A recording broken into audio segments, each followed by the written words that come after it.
Ensemble. Am I audible? Yes. Okay. So once again, a very warm welcome to all the speakers and the delegates to the first session of DX Ensemble, the third edition. We are in the session on evolving customer experience in the hybrid reality.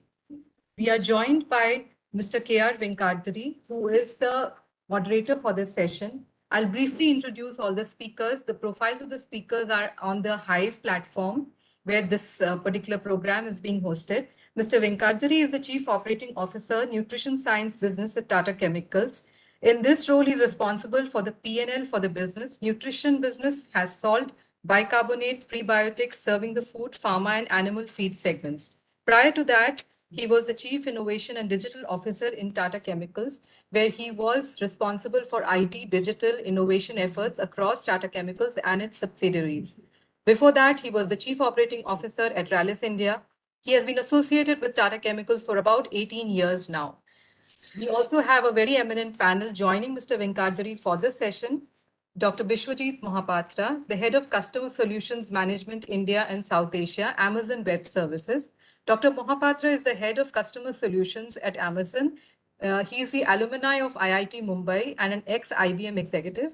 He's a thought leader in digital transformation with excellence in strategy consulting, CXO engagements, complex program management, practice development, technology innovation, and he has also been recognized as the most admired global Indian in 2021 and received more than around 20 CIO awards.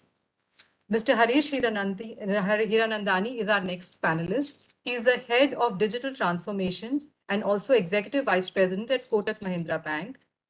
He is a member of the core digital team that drives digital transformation across the bank. He's responsible for implementing strategic transformation initiatives that include robotic, cognitive technology, and customer service journeys.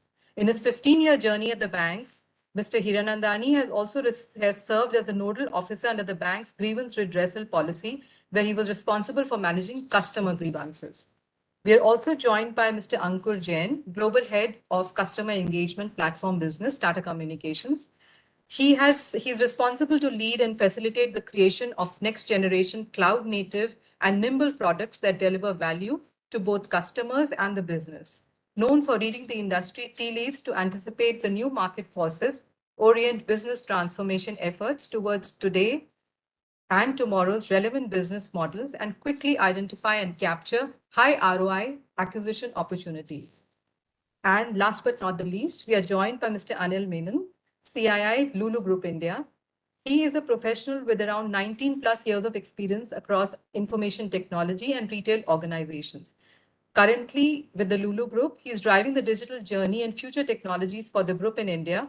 In his previous capacity as General Manager IT Innovations at Tata Starbucks and Head IT Trent Hypermarket Limited, he has worked extensively on the company's digital transformation projects, cloud and mobility platforms, retail analytics, enterprise systems, and security and information management systems. A very warm welcome to all of you. And now I would like to hand over to Mr. Venkatari to kindly lead the session and moderate. Thank you.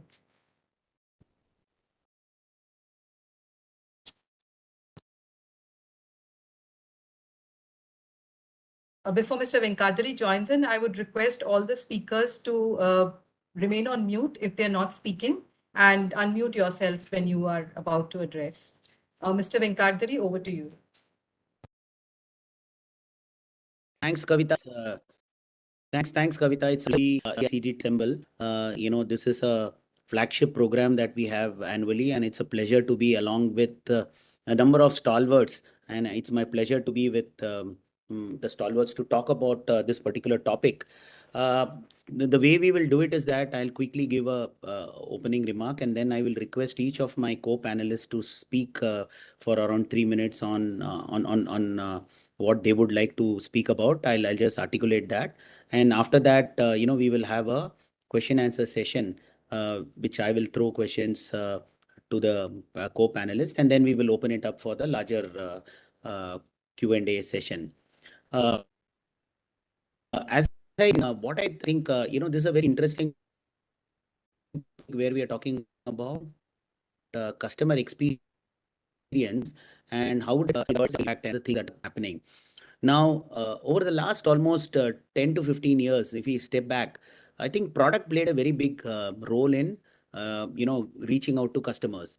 And then what was felt is that product, when everybody's product is almost the same, it was felt that we need to go to the next step. And that's where customer experience and how do you actually service the customer throughout the cycle. I mean, it's not only at the time of, the delivering the product, but even looking at, when people are, when a customer is potential customer is searching in the website, how do they look at the various products, how do they actually interact with the company officials, pre-purchase, post-purchase, the whole journey has become a very very relevant thing in developing what is now called as customer experience management.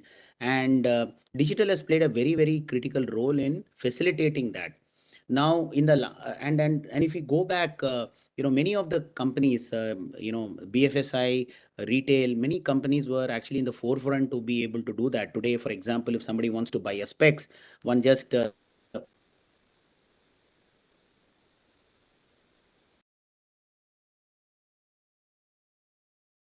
into a website and looks, what will be the specs that will be good, how the shirt look on me. So there has been a lot of benefits that digital has helped in helping out the customers in getting a better feel of the product and the whole concept. With COVID having come in, it has actually hastened the whole transformation from what used to be a physical exercise to a more digital exercise. And now we have come to a stage at which there is an omni channel, which is both a uh, digital come physical, as we call it, phygital, a mix of both of them. That is what is happening. And what we can also see is that as we go along with newer technologies coming up, with everybody looking at personalization, n equal to 1, this is something which only digital can help and making it happen. This obviously throws a lot of opportunities. It also throws a lot of challenges, and many industries have actually tried to take benefit of the trends that are taking place in digital to be able to reach out to customers. So what we would like to do is that in today's session, we will talk to the stalwarts in each of the business segments and hear from them, what is it that they are seeing as transformations that are taking place in digital to help customer experience, especially in the hybrid scenario, and what is it that their company is doing to be able to leverage that, and how are they actually preparing themselves for it. So this is how this is what I'm going to request my co-panelists start talking. And what is this, uh, the BFSI Harish with, because typically if you look at it, BFSI in industry which adopt quite a lot of so request Harish can speak about what are the trends that he has seen, and how is it that his industry, his company has actually been able to leverage these trends to service the customers. Harish? Thank you, Mr. Vikanti, and thank you, CDD, for giving us this amazing opportunity with the well-known panel that we have here. I was just looking at what we are doing, and some people or my panelists are on the road, some are in the office, some are in the hotel, some are at work, and so this experience and the digital world. Earlier, these workshops or the conferences used to happen in a physical way, and today we are experiencing this change where all of us get connected on a single line and are sharing our experiences. So that was a very something that I was seeing. The pandemic and the demonetization events have actually in the BFSI brought in a lot of digital adoption in India, and majority I would break this experience into two parts. One is for our customers, and the other what we are doing as a bank. For our customers, I am seeing is that majority of the transactions are now happening online. The customer prefers the mobile. As an economy, we've actually leapfrogged the desktop era as India, and most of our transactions, 90% of our transactions, are now happening on the digital channels. What is also helping us or the customers is the India stack and the progressive regulations that our regulators are bringing in, where banking has evolved from the authentication or the ID verification, which was a paper-driven process, to something which is a biometric or a face authentication, or somewhere where the entire digital landscape has evolved in that manner, where ID verification is at a click. The fintechs and the big tech, okay, why I would want to bring both of them in, because both of them play a very important role in bringing a new age tech, whether you name it the cloud, whether you name it the AI/ML modulations, the technology, the GPU speed, the AR/VR, all this is getting addressed by a lot of fintechs and big techs, and they are actually solving mind-boggling problems one at a time. And the best part is the integration with them is seamless today. So as an ecosystem, it is becoming far more better for the customer, and the customer is experiencing multiple technologies on one single device, which is the mobile. The very fact also that the video KYC, Kotak was the first bank to implement video KYC in the BFSI space. And what we saw is that the customers were very happy to do a video KYC rather than visiting a branch, because people don't want to open a bank account by visiting a branch. They would prefer to do it on their mobile or face to face. The 811 that we bought in when the demon happened clearly shows that people are getting used to immediate gratification. That means immediate account opening within 5 minutes, 30 seconds loan at the ATMs, and so on. So very clear there's a shift of expectations of customers from what they were earlier expecting before COVID to now that they want immediately. And with 5G and other techs now coming in, robotics, drones, and so on, we are going to experience a far more interactive experiences. The metaverse is going to help us, create that environment for our customers to see. While there's some time for it to evolve, but we see that personalization and interaction happening with a lot more focus on gamification and personalization. What I'm also seeing is that today the banking industries, okay, now from a customer perspective, coming to the banks are looking at a phygital strategy. That means we will have different segments of customers who will walk into branches, but we'll have a lot of other customers, especially the millennials and the new age kids who will be completely online.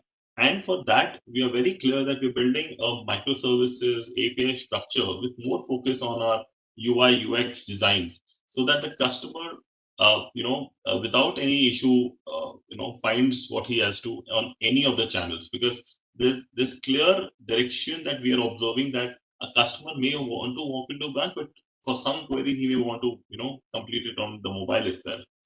Hybrid reality, the hybrid reality has also brought in a lot of opportunities for the bank in terms of the employees, that they can work or they can be more productive, killing the travel time by work from home, or coming to work if that's closer. And that clearly is showing up in terms of the production or the productivity statistics that we have. The other part which is happening for the banking industry is also the ecosystems which are building in, which are creating. For example, Kotak has a K-mall aspect wherein most of the services that a customer would want, for example, flight services, hotel services, the grocery services, all that is now bought into a one single app. So clearly there is direction for the bank to create super apps, and also create structures, better IT structures to manage the customer on a digital journey. That's from me, Mr. Vikanti. Thanks, Harish. I think you brought about very important points, that you talked about how technology is being able to create an ecosystem and provide greater customer engagement. But, actually, like you mentioned about the super app, like for example, today the Tata Group has a super app. people are realizing, companies are realizing that how do they integrate their offerings into one platform to come and reach out to customers. So clearly, I think from from the BFSI, I think the other industry which has actually done a lot of work to support personalization is what is in the retail industry, whether it is Starbucks or whether it is any of the retail chain.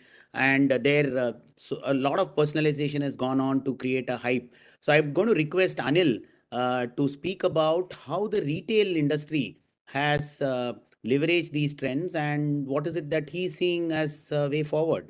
Thanks, Venkatesh. I think from the retail point of view, it's more a day-to-day thing, right? From a adapting of technology, it is so vastly moved on a daily basis that today what's a trend may not be true in the next day, right? Sometimes someone else would have brought in something else for personalization per se. So that from a technology perspective, what we are trying to do is being more personalized using the technologies of AR, VR to start with. If I have to just name a couple of them, AI is run heavily now. Previously, AI was all human driven, but now it's more system driven. And the outputs which this AI is being pushing out is driving one of the largest technology trends which you can see in retail today is about making sure that you are actually delivering what the customer is looking for, right? That aspect was missing for some time, and we had some gap there. It's not missing per se, but there was a gap, and that's been now driven by this AI-driven data logics, which is running on all the platforms, right? It is just not at the front end for the customer, but at the back end for the logistics, to your warehousing, to your even procurement, and even to the raw material and planning perspective, right? So AI has brought in a lot of change here. That is the underlying technology which is in trend now and for the coming years to be there. AR VR was there. It's more on a case study basis how you can use it better to your business. Uh, with metaverse, there is still a bit of ambiguity, but people are trying all the possible case studies they can, and I think that's the near future which we can leverage on. From an loyalty perspective, I will not call it a loyalty anymore because loyalty is no more very prevalent here. It's more how good do you know your customer, and do you know where he is at this point of time, and being available at the fingertip is something which is heavily driven using mobility and the other technologies from location enablement and so on and so forth. Thanks, Anil. I think that's a very good way of saying how the technologies are going to be helping the AR, VR, and metaverse. I will now segue into another a person who is an expert in helping all of it make happen. Like for example, one of the companies which played a very critical role in providing digital services is Amazon. So I'm now going to move to Biswaroop and ask him saying that how is it that you are at a vantage place and you service so many industries, so you get to see what is different, what are the different industries doing. So from your point, what is it that you are seeing happen, and how is it that AWS and other equivalent companies are supporting this transition? Okay, thank you. At the very outset, my sincere thanks to CICDT to arrange this panel discussion on a very pertinent topic, and glad to be part of it. So as we all know, the world has really changed for all of us, right? The pandemic has provided a lot of challenges, in the same time, unique opportunities, right? Today, the world is more intelligent, more interconnected, and more instrumented, right? And if you really look at, there's evolution of a new business paradigm. And the new business paradigm is evolving across three distinct dimensions. First one is change in business model. Every organization is today trying to survive by reshaping their industry and redefining the business model. Number two parameter, there is new way of doing things, whether it's actionable insights, whether it's market orchestration, a lot of focus around driving insights using data. And the third important part, which is very important for today's discussion, is today businesses are rebuilding around experiences. And when I talk about the transformation journey, earlier, maybe pre-pandemic, the transformation was more driven by outside in. But today's inside out transformation is focused around technology changes that's driving customer experience for all of us. If I talk about what's happening across the industry when we talk about delivering customer experience, today, cloud is the winning enterprise architecture for every company. So there is no way you could ignore cloud and be successful in the business today. Number two, there are explosion of customer data platforms that needs to be taken into account. Number three, intelligent workflows. This is all about platform economy. So we have to take into account various intelligent workflows. My fellow panelists already talk about AR, VR, metaverse, so headless technologies, right? That's strongly gaining momentum today in the industry. And while the headless technologies are gaining momentum, the next important point is how do you really take care of the privacy as well as confidential computing when you collect so many data related to individuals, related to organizations, related to nations, right? So confidential computing is also key. And along with that, quantum computing and high performance computing are also gaining momentum to drive customer experience in coming days. I'll give you very simple examples just to correlate. Let's think about I am in Sydney today. After a whole hard day of work, I want to go into check-in into my hotel. And when I'm checking in, there are people standing in the queue and I'm not going to like it. That's not going to give me a good customer experience. I am tired. I just want to go and crash in my room, but now I have to check in and I have to wait for a couple of minutes on the queue, basically, right? Can it be addressed? Why can't I get a notification when I cross the fast beamer of the hotel saying that Mr. Mahapatra, this is your room and please go and enter your room. And when I go to the room, I saw my watch there and the room lock is open and I'm directly near my bed, right? So that's the kind of customer experience every industry is kind of expecting today and every customers are expecting today. If I talk about another example and very interesting thing, let's say fishing, right? And many of you probably go on vacation to Kerala and there's a place called Kovalam, right? Every day the fishermen went and put the net on the sea and they catch the fish and sell it and that's their living. But in today's context, is there any predictability that every day you are going to get certain amount of fish from the sea that you can sell and use it for your living? No. But can we use those technologies and give those fishermen better customer experience so that they have a predictability of getting certain amount of fish every day they put their net into the sea?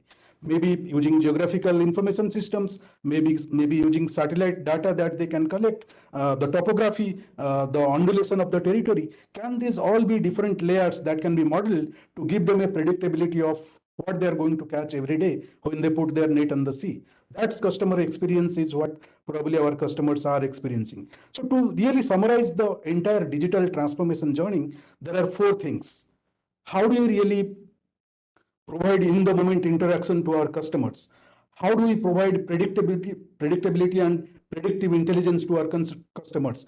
How do you really drive real-time automation to make everything really happening as and when we need it, right? So those are the things that are driving the digital transformation agenda to deliver customer experience at scale across all the industries. And the reality of the industry is that I was going through a research report that was done by Benz and Company. The report says 80% of the companies really believe that they are delivering superior customer experience. But when their customers are asked, only 8% agree that they're getting the right customer experience. So that says there is a huge gap, and this gap really needs to be fit in. And if I talk about Amazon, we strongly believe in enabling our customers to meet the expectation of their customers is our key priority, right? And as you know, the customer expectations are really very, very fast changing. So how do we really give our customers the control, the customization, and the communication? Those are the three C's that every organization really need to look at when we plan to deliver customer experience to our customers.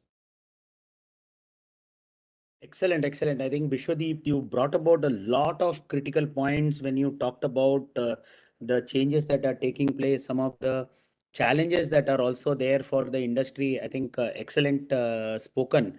Now I'm going to uh, move across and then you know talk to Ankur. I'm going to request Ankur. Ankur, tell me, see, you are a person from your company, you have seen the transition that is taking place from, the hybrid work that has taken place over the last, at least the last 2 years. Uh, what kind of challenges do you think has this thrown up for companies which are both technology providers and companies which are end product and service providers? What is it that you have been able to notice and see as the challenges that have taken place because of the shift? Um, okay. First of all, thank you all for being there.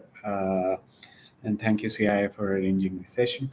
So, on that question, actually, the the difference is I have started saying now pre-COVID and post-COVID. Okay, because COVID itself is the digital accelerant of the decade. You know, so pre-COVID, uh, customer experience was taken for granted. Okay, now post-COVID, everything was forcibly taken digital. Okay, that included your own employees and your customer buying journeys. Okay, uh, both are in digital space, both are not in physical space. That demands for a strong communication layer. Okay, as part of Tata Communication, we were a strong communication players with, API-fied communication, stack and everything. But where these companies are competing with, with these with digital giants like Amazon, Netflix, and all these people who are already, have a very matured digital stack. They are digitally native, and they can, offer a standardized customer experience to all the customer irrespective of the service. So data, which Biswajit pointed out, data moat became really, really important. Now, to get that data moat, what is that data? It is the interaction or the touch point you have with customers. Now, all those touch points are digital communication, essentially WhatsApp, SMS, voice calls, because you are in during COVID, you cannot, get your customers to come into your stores and anything. So, and your apps, obviously. So, how do you bring all these touch point data together and create a hyper personalized view of your every single customer? Okay, that became one of the challenge. Secondly, companies like ours were talking about, till this point pre-COVID, we were talking about how to deliver more messages. Okay, now we are talking about the product lines which we have introduced and the services we have introduced. We talk about how to do more relevant messages to the customer so that they can drive outcome for the enterprises. Like for I heard Anil talk about the retail experience. How can I do relevant communication with the customer, what to say, whom to say, when to say, so that that deal happens, that customer buys stuff irrespective he's on the app or he's on a conversational commerce on WhatsApp or AR VR, whatever store location it is, digital store location or physical store location. The communication has to be very relevant to that customer and personalized as well as standardized. These are very different terms, but are being used very commonly in the same sentence now. So that has particularly changed. And while doing that, we are addressing another challenge, which is the people who are doing that communication are not sitting in one single location. These people are sitting in various different locations. So you get challenges of keeping your own data private, your enterprise data private. Okay, keep the privacy.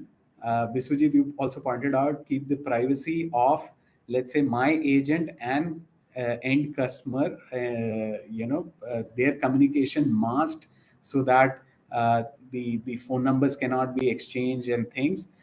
Secondly, P2 data privacy in terms of redactment of these data, because all this is digital channel now. So these are some of the challenges and some of the changes we are looking at. Enterprise have to look at now in the post-COVID era, I would say. Thank you. Thanks, Ankur. I think that's a you brought about the relevant points about the challenges that hybrid has actually thrown about and how we handle privacy. Now, one of the things that we've noticed is there that with so much of personalization that is taking place, and I've been personally involved in in rallies and giving personalized advice to farmers, and then in Tata Chemicals we are working on personalized nutrition advice. Now, this is something which is caught on pretty well. Now, the question that I'm going to lead and going to throw it is there that to is that how do we actually balance out how much of which this personalization almost speaking, how do you balance with customer convenience and customer risk and the whole concept of privacy, etc. In fact, very recently we have also been we heard that IRCTC is going to leverage the database, and there is already a lot of hue and cry. How do you actually balance that? So I'm going to start with again the the Harish with the BFSI, because that's where the the tightest rule started in the world in terms of how do you control privacy. So Harish, how do you think these things? How do you balance out between how much to personalize and how much not to personalize? Because a customer will say, "I need everything," but as an industry, we understand that personalization can lead to certain other risk. So how would you kind of help in creating a balance? So this is a very sensitive topic, and there you're right that there has to be a balance between customer risk versus customer convenience. How much of data needs to be availed to the outside world, whether it is whoever is integrating with the bank systems, how much of it is allowed to go out, and how much of it is kept within the bank for giving the right experience. So we're very clear that something which is more on the demographics, which is core to a customer accessing his or her transactions, uh, uh, trying to keep that security part, we keep it very close to our heart, and we don't let that get out of the bank premises. That's a very clear direction that we have on because finally it is the customers trust that is there in the banking industry, so that's there. Apart from that, some other pieces we do let are depending on how the experience. So for example, the systems should be localized within India. It should be within the cloud that Kotak hosts. So like what Ankur also said, that different technologies of redactment, encryption, all that is applied and kept within the in-house premises. So whether it's the cloud or whether it's on-prem, it's within Protect premises. Excellent. I think that gives a lot of comfort to a lot of people. So Anil, how do you look at it in the retail? Because retail industry is another industry which captures a lot of information, and companies, retail companies also combine themselves with financial institutions to give loan to customers who are wanting to buy on EMI, etc. So how do you keep this getting balanced? Right, and as everyone spoke about, the data privacy has become one of the key elements, and the customers are now educated about it. Previously, just giving away number was like, it's just I may get some gift, I may get rewarded, so I just give the numbers. Now people are questioning around it. What are you going to do about this data? Where is it going to be published? Are you moving it with? So the best way to go about in retail is having transparency around how are you handling the data. Point number one. Now that brings a lot of trust towards it for a customer to be engaged with you. Second, on the other part of it, make sure periodically you are updating them on what are you doing with this data, or how are you crunching it, and what attributes of this are really being used for our purposes, right? You, while you educate it, see, you may send emails, you may send, the medium can be anything to communicate to the customer, but please start doing that, is what all the retailers are trying to do now, right? People are come to you back saying that, sir, you have so much of points and everything, so on and so forth. But can you know what, can I use this element of yours or this attribute of yours? I can provide you some more rewards. I will be only using it for X number of reasons. It's on the consent now. People are started raising the consent. Previously, it was just a tick mark and just go on with it. People now read, because the new millennials or zennials or whatever you call Gen Zs and others are educated around this part of it, right? We are also giving them an option to be forgotten. Things like this is bringing a lot of value to the brand. Today, from an customer point of view, he relates to the brand. Say, for example, it's a Tata, it's a Lulu, or it's someone else. People relate to them and say that, you know what, my data is safe with them, psychologically, right? And they are ready to part with their knowledge. What we try to do is we try to keep that trust up and high. One, using the data to a relevant part. It is, as Harish was talking, it is more internal driven. It is not exposed to the external parties, right? Making sure all the to-do list of, from a security, data security point of view, is being maintained. It has been published in some form or other. I know it's not, we do not know how much the customer will understand that, but it's published somewhere or the other, that what are we doing with the data and how secure is it. That's giving a lot of emphasis uh, towards the trust factor in retail. I think that's a very comforting feeling that people, who are watching this would get. What I'm going to do is that I'm going to ask uh, Bishwajit the question that you did talk about the security part of it. You addressed it when you last spoke. Now I'm going to ask you another question saying that, see, traditionally we have all known that Amazon is brilliant in customer experience. It's one of the primary, whether it is Amazon Prime or Amazon services, anything that we do with Amazon is always been at the cutting edge of customer service. How do you actually, how do you achieve that? Is it something that you could share with all of us, saying that how does Amazon get this so brilliantly right? Good question, Mr. Venkatadri. So we actually aspire to be world's best customer obsessed company, right? So anything and everything that we do is focused on customer obsession, right? And we work backward from there, right? So if you look at the total number of Amazon services that's available today, most of those services are actually the feedback that has come from the customers based on a real need on the ground that has come from the customers, right? So we work backward and then define the entire process based on the customer needs for every interaction, right? And that makes us really customer obsessed, right? Coming back to your previous question of security and what to use, what not to use, I'll give you two examples, right? So look at the difference between the customer obsession, right? One part is, I'll take example of a cosmetics company uh, who has come up with a product called Makeup Genius. If you really look at the earlier days, when we take a makeup to go for an event, maybe we have to ask parents, ask elder brother, elder sister, what not to see how this makeup really looks on us, right? But today that's being taken over by the Makeup Genius, right? So you can use the app, you can use the cosmetics for a particular, whether you are going to an official party or going to a marriage party or to a customer meeting, you can really simulate yourself and see what things fits you best and what is going to look you best, basically, right? That's the good use of AI when we are democratizing AI at scale. But coming to the risk part of it that you are talking about, I'll take another example of a global retail company who, on good intent, started analyzing from the buying behavior of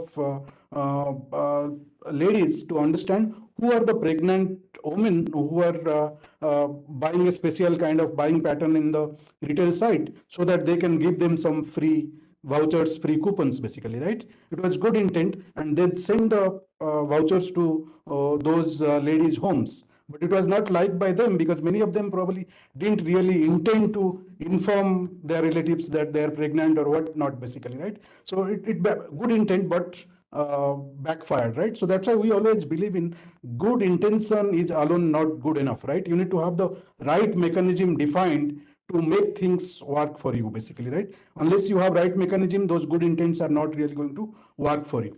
Coming to the security aspects of data that's getting created today when we democratized AI at scale that I talked about, what's really getting collected? About individuals, about organizations, and about the nation.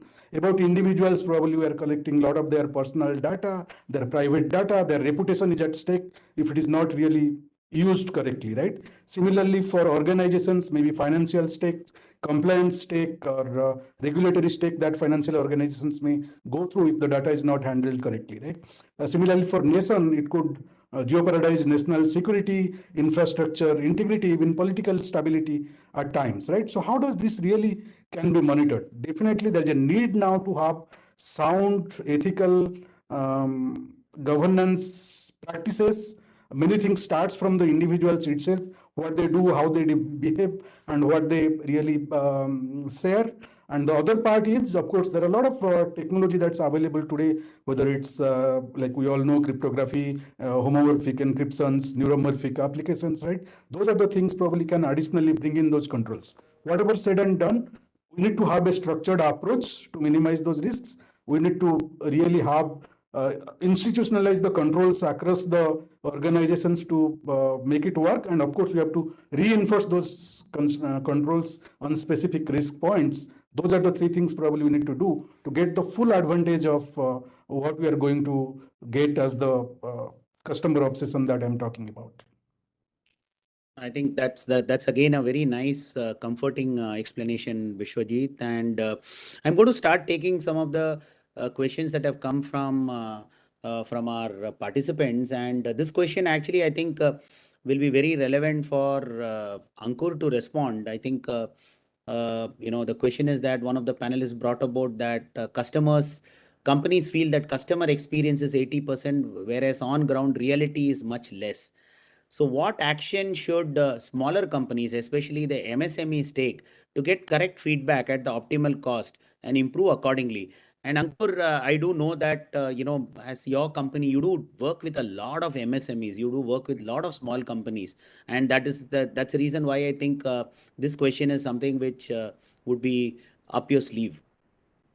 So recently, what we have seen is that uh, every MSME or SME, for that matter of fact, even mid-market companies have this notion that we'll build a mobile app and our sales will follow through. We will build and they will come. Okay, so instead of that, recently, and I have worked with few of the companies, in the same domain as Anil and Harish. So wherein there's a big question on app mortality. Okay, that around people only install around 150 apps in their phone, out of which maximum, and out of which only 38 get used in the lifetime. Okay, so one of those apps which has the lowest app mortality are the messaging apps. You won't delete a WhatsApp, okay, even if I pay you right now. Okay, so essentially, instead of building the next big app or trying to compete with Amazon with Biswajit here. Okay, you bring your storefront onto these messaging channels and things like that. Okay, also. Uh, because these SMEs are not usually 24 by 7 operations, now there are tools available, conversational commerce tool, which keeps your uh, uh, basically shop open 24 by 7, irrespective you are there or not. Okay, so that keeps essentially the customer engagement alive. Okay, once you drop a customer or do not respond a customer tendency has become a very impatient, kind of customers are usually impatient right now. Okay, so they would jump to the next storefront. Okay, so keeping customer engaged is the number one criteria which we have seen or which we have been telling SMEs to look for. Secondly, bring in some kind of personalization. uh, Biswajit talked about data privacy concerns. So some of the things which we have seen implemented is behavioral based recommendation rather than demographics based recommendation.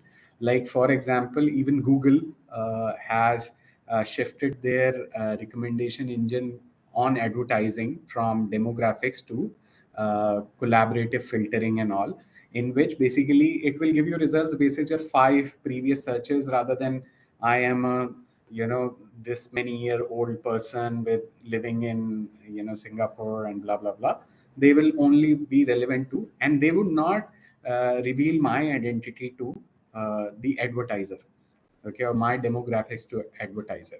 So those kind of logic brings in the relevance to the communication. Okay, otherwise you can start basically pestering your customers, buy from me, buy from me, buy from me.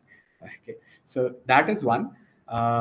The third thing which we are pushing everybody to is not everybody talks about one channel for buying journey, another channel for support journey. Okay, so essentially every we talk about omni channel, but most of the companies we'll speak to are multi channel. Okay, so if I talk to somebody on the phone right now, okay, and put down the phone and I speak to the same business via WhatsApp, they won't know. They would again start the conversation from zero.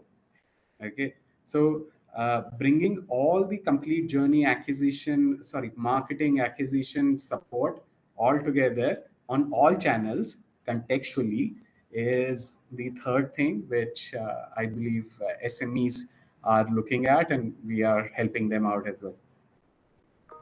Great, great, Ankur. I think you've very nicely given 3 suggestions to the MSMEs on how they can go on their digital journey.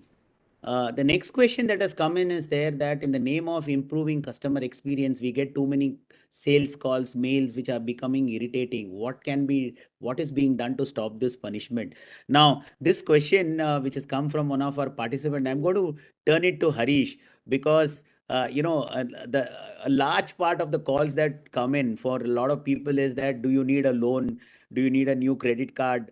So I want to ask Harish, since you're from BFSI, to answer this.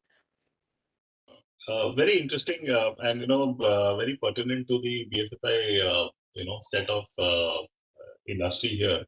So what as a bank we have a very clear flag internally also where we have a do not disturb or a do not call flag at our end where we keep this for not calling any of our customers, but also we are using a lot of machine learning to, like what Ankur said, if a customer is showing a behavior, then only we would look at that data and call him and give it a context to it rather than just call blindly. So that's one big change which is happening in the BFSI industry. Second, unfortunately, like how my other panelists have said, customers, while would not share their data openly, knowing where it is going to be used, But for I had a customer who walked into a mall and apparently shared his data because they were saying that there's a free holiday voucher, and people were collecting that data and then calling back. So that behavior from a customer, and if that also is reduced or stopped, then I think it's a win-win for both ends. Because one, customer does share his data. Second, the banks are using a lot of technology to bring context to his purchasing power. I think an important point that you're bringing out, Harish, is that while companies are improving their systems and processes, I think as customers also we need to become far more uh, aware on where do we share data, where we should not share our data. I think and we do know that in India we are a little less privacy centric. We are ready to hand over our cards and mobile numbers to anybody and everybody. So I think that's an important point that you're bringing up.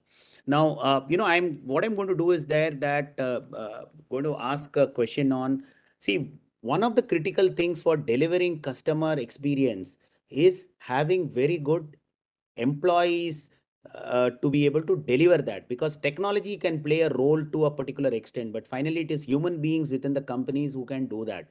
So I'm going to start with Anil and say, Anil, how does employee experience, how relevant is making sure that companies work on employee experience so that they then become ambassadors for customer experience? And rightly said, very rightly said, and you nailed it with one single sentence saying that if you have a good employee experience, it straight away converts into a customer experience. We do not need to do anything; they become the ambassadors for us to make sure that. So that just going a step back behind. One, we need to be relevant in terms of, do we have the relevant skill sets internally in the organization? Do we really understand what we are trying to deliver in the last mile, or the last mile from the point of saying customer experience per se, right? That brainstorming, I think, is missing in most of the transition phase, where people are trying to transit from trying to be flat and suddenly trying to leapfrog on technology and other aspects of it. Skill sets is something which is heavily missing. One, it is low in the market. Second, are we really emphasizing enough to develop the skill set internally before even going and trying to implement something around it? From the visionary point of view itself, we need to make sure that which subset of this organization employees should we pull up, upskill them, and then start implementing this. Then you will see the fruit of the customer experience. And trust me, it is exponentially, you will see the changes at the customer experience level, what we have envisaged to what the employees are pushing into, right? So upskilling is one big thing which we should be doing, and that brings in a lot of customer experience, employee experience in the first place. Second, do we have enough case studies internally developed for challenging the employees, or is it, are we just giving them a bookish thing saying that A B C D, do A B C D, you're done? Are we showing them the vision, saying that this is your career path, this is how you're going to go? I'm talking specifically from a retail point of view. From an IT and other industries, yeah, they do have the processes and everything in place, but not all the retailers may have it, because there are different stages in the retail journey, right?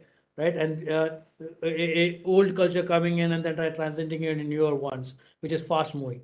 So all of this being put together brings in an employee experience which is higher in in a satisfaction level from an employee perspective, right? This translates into customer experience for sure. Third, and not but the least, are we showing them the impact of what they are doing, right? Uh, to, from a complete circular standpoint of view. When I say that, when I'm trying to move a product from A to B, how is it impacting the larger ecosystem? Are we trying to do something of that, or are we just keeping them in a nutshell, saying that your job is, we do this, your career path is good here, this is good out here? but when you're moving a product from here to here, do you know what the customer is handling? And Ankur rightly said, I am calling on a call, right? I'm explaining myself with all my pain, and I'm hanging on and getting on a different modem, and again I'm starting explaining the same thing, right? Can you tell the guy who's taking the call, or the guy or person taking the call, make a note of it and circulate it on all the channels? His one click can help Ankur be happy in all the channels, right? Are we educating at that level? Are we even thinking at that level? Is something which I think the leadership, the strategy team should start looking at going ahead. I think great, Anil. You talked about all the 3 points. The skill set, case studies, and how do we create that circular bit. Very, very well articulated. And I'm going to now move into asking Bishwajit in terms of how is Amazon. Clearly, I think it is supposed to be one of the very high, employee friendly organizations in the world. Kids love to join them, and how do you create the right skill set within Amazon to be able so that they are able to deliver the right customer experience?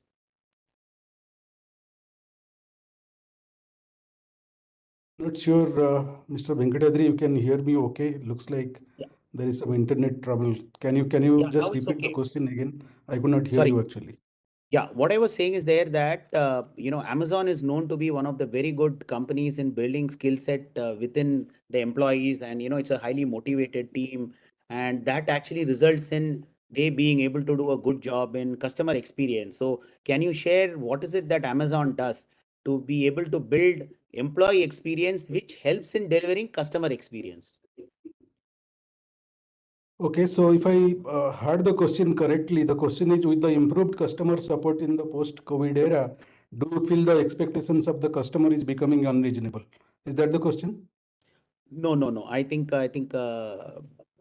you know, I was saying that how does Amazon build in a very strong culture within the organization to No, you're provide kind good of breaking. customer I don't know, it's service? my line or your line. Can someone put the question in the chat window? I can answer if you can hear me okay.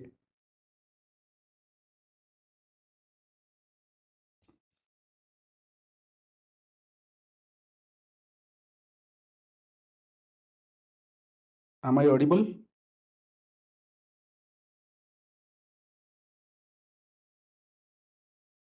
Anil, can you hear me okay?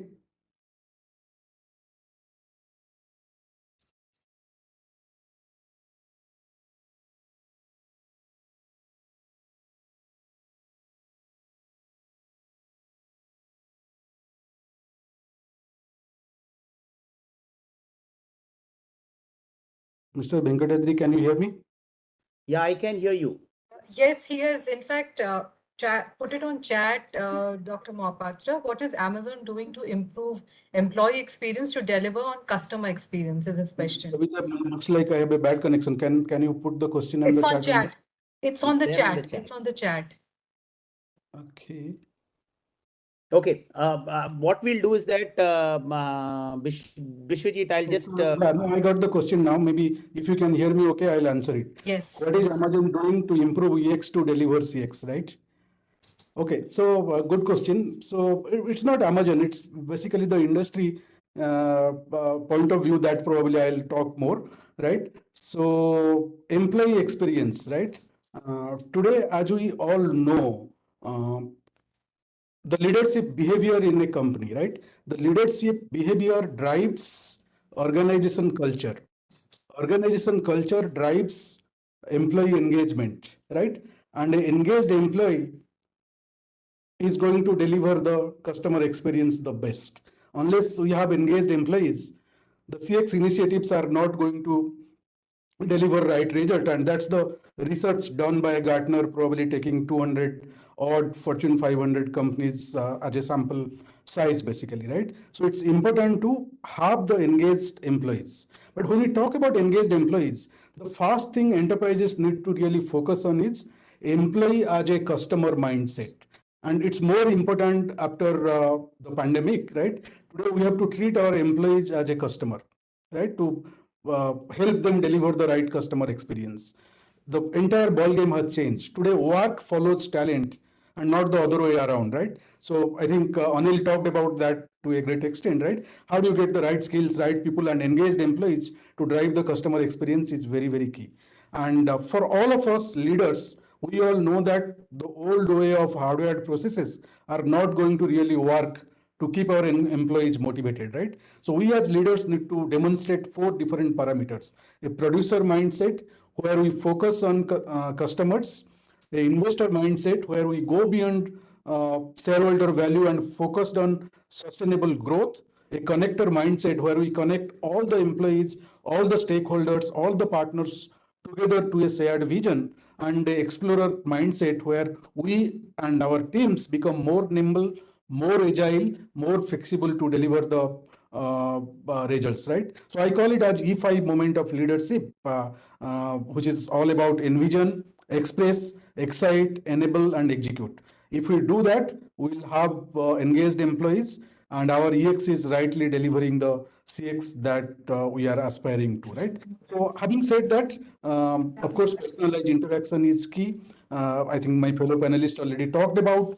Building trust is also extremely important when we want to have our EX strategy. I think someone is talking about, right? Yeah, so how our EX strategy is delivering those personalized interactions and then building trust. Those are the elements that we need to really think about. Great, great. I think Bishrup, I think Bishwajit, you brought about the four mindset. I think that was very useful and very well articulated, and I'm sure our listeners would pick it up. This the next question that has come, I'm going to throw it to Ankur, where one participant is asked saying that with improved customer support in post-COVID area, do you feel the expectations of the customer is becoming unreasonable? Actually, not. I would say customer expectations are uh, becoming same across the businesses. So, whatever they experience with, let's say, a Netflix or a Amazon or any digital giant, they want to have the same hyper personalized experience with a small mom and pop shop as well. So it's actually the standardization of their personalized experience across the platforms is what they are desiring. And in my view, that's not unreasonable from a customer point of view because they are paying for it. Yes, the smaller businesses, not the digital giant, but smaller businesses do not have first party data right now to execute on such demands right now. But nevertheless, this data can be acquired very easily. They just have to keep the customer engaged. An example would be any insurance company, traditional insurance company. If you see, I was speaking to one of the head of customer experience, and he shared a very nice example. He said, "We speak to customer twice. Once when we are getting the premium, second when we are giving out the claim. Okay, in entire year or length of years, we never speak to customer more than twice in a same year. So they do not have the first party data. They don't know what behavior the customer is and what his needs and wants are. So they are struggling in getting to know their customer. So yeah, so it's the I think the expectation are reasonable. It's just that some of the businesses are not ready to fulfill those. Thanks, Ankur. I think I've just got a confirmation that I think it's already 12:19. We are a few minutes past the time, and we'll try to wrap it up. I think the way I would like to put it together is that I think we've had a brilliant panel which talked about a lot of points that we were wanting to address today. We talked about how with digital personalization is actually becoming a big trend, and how we also spoke about how there also got to be a balance between the extent of personalization and uh, you know uh, the customer privacy part of it, how much we can go up to, and how do we actually come to a balance between the two. We also discussed about how it is important to make sure that we leverage the new technologies that we are coming up, whether it's metaverse or VR, etc., how it is going to play a much larger role in delivering customer experience. We also spoke about how the whole concept of how SMEs can actually leverage and what care they must take to be able to get the benefit of the whole customer experience leverage by digital, and how this hybrid transition that has taken place post COVID is something that is there to stay, and how we can make sure that we get the best value out of the whole thing. And Ankur also talked about how SMEs can actually plan out in each of those areas. SMEs can look at it, that it's not that an app is a solution for everything. He gave a number of suggestions on how they SMEs can actually focus on delivering, getting value out of the whole thing. We also spoke about the whole concept of how employees are a very critical piece to deliver customer experience, and how making sure that employees are first highly charged to be able to deliver the uh, customer experience that we all desire. And clearly, I think as a team, we all do feel that this trend is it's a trend which is continuing to go to increase. Customers are going to be more and more demanding, and as organizations, as all of us, I think we would need to leverage both technology and people capability, which we spoke about in terms of people skills and mindsets, to be able to continually deliver customer experience in this hybrid world. Leverage technology, leverage people capability to be able to deliver the best for customers. So this is, I think, a excellent conversation we have had with experts from multiple backgrounds, and I'm sure that all our participants and our audience have found value in it, and I personally found it engaging to be with experts. And I should thank CII and CII CDT for providing all of us this opportunity to share our thoughts with the larger team. With this, I'm going to hand it back to Kavita. Kavita, back to you. Thank you so much, Mr. Venkatri, and all the speakers who joined us for this session. I think it was a very, very good start to the DX Ensemble third edition this year. And we would like to remain connected with you for the various other programs that we would be doing from the center. My sincere thanks to each one of you today. Have a good day. And with that, I would like to request the audience which is connected with us to kindly join for the next session, Managing the Hybrid Workforce, which is also very, very important to when we talk about a strategy that a company puts in. Thank you once again, all of you. Thank you to all my Yeah. co-panelists. Thank you. Thank you. Thank you. Thank you, everyone. Take care.